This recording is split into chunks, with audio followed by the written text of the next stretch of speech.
The house was impressive, if sterile and cold, like walking through the halls of a museum. It was like a holiday house, the bare essentials.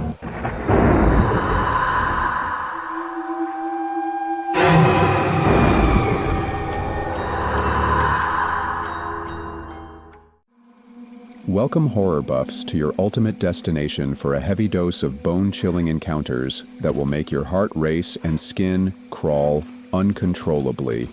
Are you ready for an intense rush of fear and thrill like never before? Then let's dive straight into the stories. The story was posted by educator OK7377 on r/no-sleep. My family was invited to the new kid at school's house. Their home was bigger than any of us expected. Lucas didn't talk about his family much since moving. He mentioned once they were geologists or biologists, an ist of some kind. We didn't expect wealth or opulence. He had been giving me handwritten notes and printed out pamphlets for a few weeks, speaking of the end times and religious ramblings. My family gathered around to read them each time. My father said he ran into the parents one day after school and accepted an invitation to go over for a day. We were shocked, but he said they were lovely, normal even, and he was also a bit curious. My father made an offhanded joke about them as we pulled up. My mother reflexively slapped his shoulder with the back of her hand, looking up from her phone and waving to the family standing on the front porch. "They're just different. Be open," she said.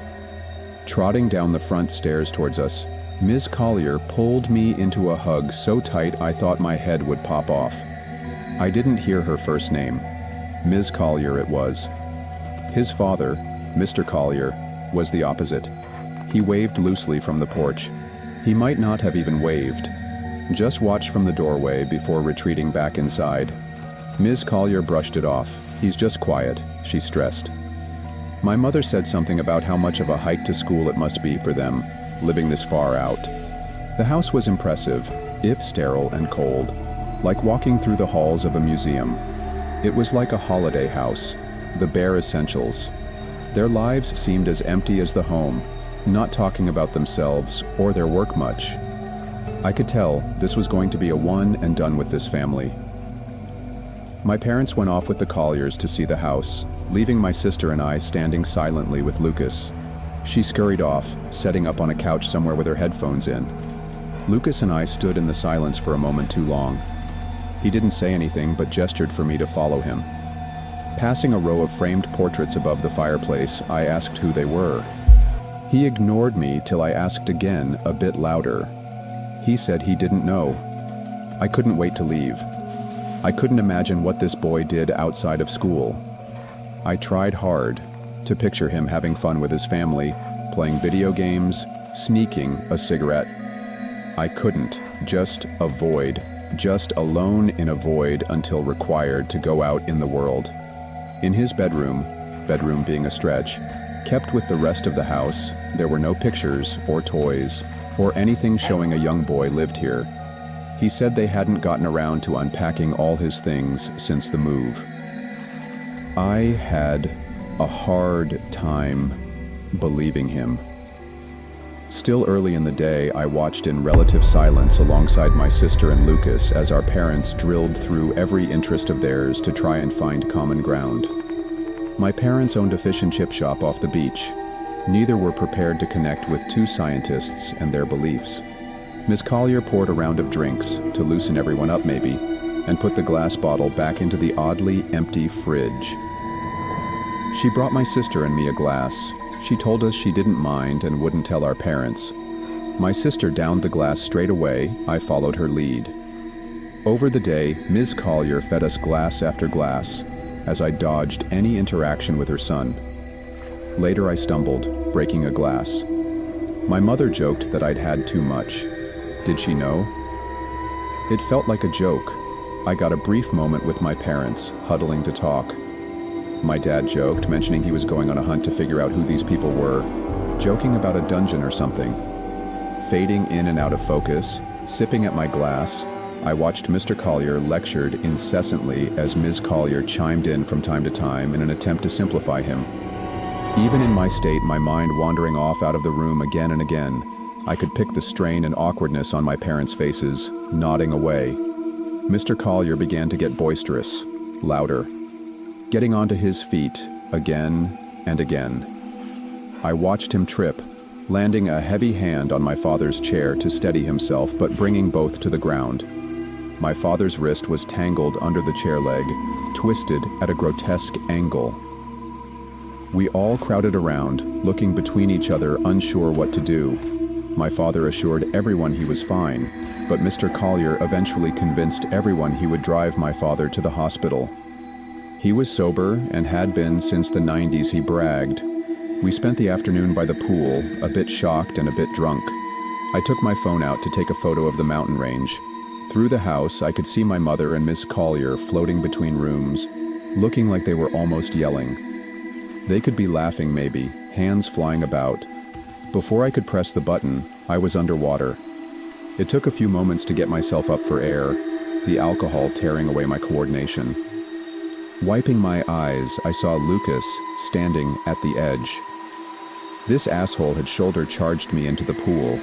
As a joke, he had a grin, forced. I pulled myself out and pulled off my wet clothes. Ms. Collier appeared at the door without my mother. She scolded Lucas, who stormed off. My phone was soaked through, rapidly clicking the button showing nothing but black.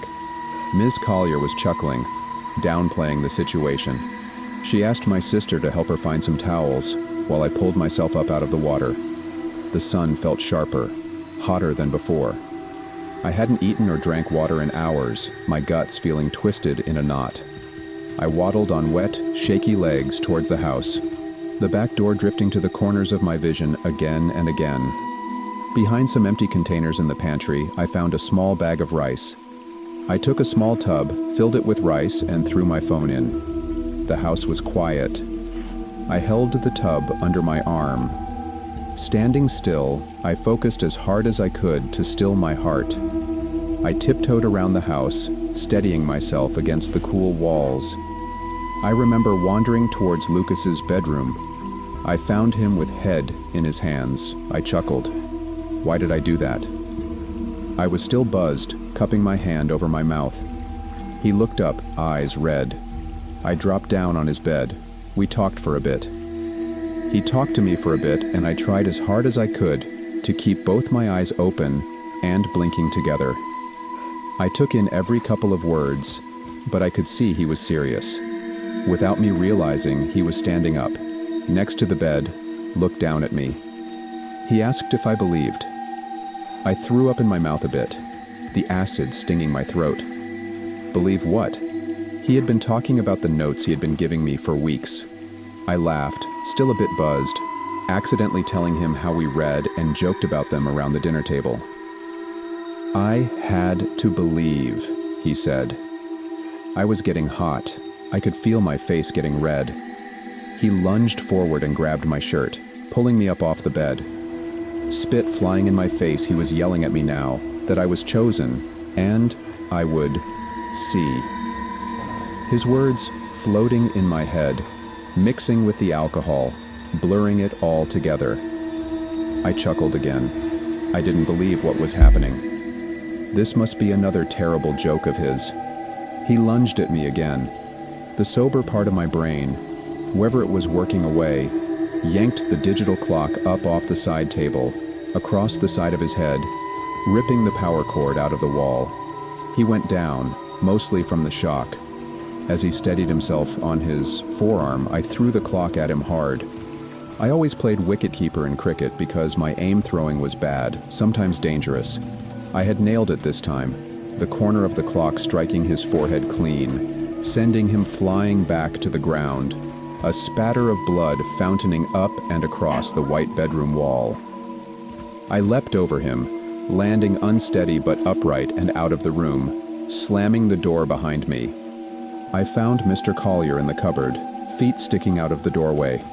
I cleared my throat and he jolted up, knocking his head against a shelf. He was back? I didn't hear them come in. My father was in hospital getting fixed up. He will get a lift back later from a doctor friend of his, Mr. Collier told me. Nothing to worry about. He brushed some rice off his hands as he stood up.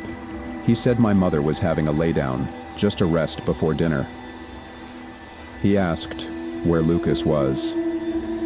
I didn't answer and stumbled to the bathroom. I heard him ask louder from the hallway, but I was gone. Slamming the door shut, I closed the toilet seat lid, stood on the tips of my toes, and pushed in the light fixture. Sliding the ends of my fingers into the hole, I pulled at the corner of a box and slid it out. Falling into the hands, I pulled my phone out of the box of rice. I held down the power button. The screen lit up. I let out a heavy breath of relief. I pushed through the bathroom window and crawled out. In the backyard, I found my mother's number and pressed the call button. It rang. Not disconnected. No answer either. After it rang out, I scrolled and found my father's. It rang as well. I could hear the ringing. I could hear the buzz of the vibration. Could I hear it? I could feel it. I lifted each of my feet up off the grass. I could feel it through the dirt. I slowly got down onto all fours. My phone is still ringing in my hand. I pressed my head slowly down onto the grass. The vibration now shook my ear. I could hear it vibrating up through the dirt. Miss Collier's voice echoed out from the back door. Silhouetted against the house lights, she asked me to come inside. Once calmly. When I didn't move, she raised her voice. I looked back out towards the range. The hills rolled off towards civilization. There's no way I could run that far. I turned and walked towards the back of the house. It was quiet inside. The lights were off, only the shine of the living room light creeping around the house. I walked slowly, Miss Collier's hand on my shoulder guiding me towards the light. The living room was a mess. The dining table was dragged to the window and there was glass on the floor. I saw my sister. She was sitting in a dining chair in the middle of the room. She looked asleep, but she was moving. I could see her wrists struggling against something. A rope? Mr. Collier appeared at my shoulder. He had his hand gripped tight. I could feel my collarbone bend under his grip. He could snap it clean if he tried. Lucas arrived next to me, wincing. Ms. Collier walked back in the room, snapped on a pair of latex glove and pulled a nauseating-looking syringe out of a small wooden box. The vial was filled with a thick black liquid. My sister struggled as she rolled her sleeve up past her elbow. Mr. Collier let go of my shoulder and came over to hold her forearm still with his weight. Lucas stepped up next to me. I could see he had a small steak knife in his hand. A dark black ring had grown around his eye. Ms. Collier slowly pierced the metal needle into a pulsing vein right beneath her bicep. She drew a bit of blood, mixing with the liquid, turning it a deep crimson. She slowly pushed the end of the syringe down, pushing the liquid into her arm. They both stepped back. It was silent. Silent for what felt like hours. When she snapped her chest up violently, my sister managed to break the wooden back frame of the chair. Mr. Collier rushed back over with his son to hold her down. She eventually stopped, head dropping low in her chest. Ms. Collier threw the syringe and gloves down hard onto the table in disappointment. Mr. Collier let out a long sigh. He took a moment, rubbed the bridge of his nose, and turned towards me. Lucas wrapped his forearm around my throat and pulled me backwards. I was immediately off balance, no footing to push or fight back. He dragged me down as the two adults rushed over and helped pull me over to the other intact dining chair. They tied each of my limbs to the chair, unable to put up much of a fight. She whispered in my ear as she tied my arms down, hoping I could be their vessel. They'd hoped my sister would be the one to carry their voice. She explained her son had liked me, that he needed a friend on the other side. Stroking the back of my head, she told me to have no fear. They come in peace. She held the tip of the needle close to my skin. The end started to shake. Was she nervous? My chair was shaking. The whole room seemed to be shaking. They both leaned back. I watched the picture frames above the fireplace drop, one by one, onto the hard floor. A bright blue light flooded in the windows, lighting up the room. Plates flew off the dining table, shattering. I saw Ms. Collier's eyes widen. She whispered something to her husband. I couldn't make it out clearly. It sounded like she said they were early. He looked perplexed. Not stunned from a sudden earthquake, but like this wasn't happening how he expected it to. I could hear the walls and windows fighting to stay upright. Then we all heard the muffled screams. Turning around, I saw my sister in the doorway. She stood still against the shaking walls. She was taking long, painful-looking breaths. Letting go of his neck, Lucas dropped in a heap at her feet. His eyes winced, but the ability to move or speak had been broken. Mr. Collier stood up and in one motion, rushed towards her with his hands raised. Paternal instinct. I watched them scuffle. Even at half his height and weight, she put up a loose but even fight. I saw her arms snap under his weight. I saw his shock as she kept moving, swinging the arm like a mace, no pain or fear. I saw her eyes then, black, glassy. She dug her teeth hard into his arm, tearing a chunk off and spitting it out. He pulled back, just enough of an opening for her to grab a shard off a broken plate that had fallen and ram it hard up beneath his jaw. The force must have scrambled something inside because I watched one of his eyes bulge out of its socket. They both looked off in different directions. His face was a grimace. She slid the shard back out and he toppled back into a side table. She turned to Ms. Collier and me, still strapped to the chair. I could see the tears run down the mother's cheeks, but her face didn't change. She started to hobble forward towards my sister, slowly getting down on all fours. When she reached my sister, she was nearly flat on the ground, head down and arms outstretched. Groveling. I couldn't hear what she was saying. My sister knelt down to her level. She put a hand under the mother's chin and lifted her head up to meet her gaze. They stared at each other for a moment. There is nothing here for us. This planet is poisoned. The water, the soil. You have lied. It was my sister's voice, but she sounded like she had never spoken before, like she was forcing her throat and face muscles together for the first time. It was guttural, filthy. I finally heard the mother.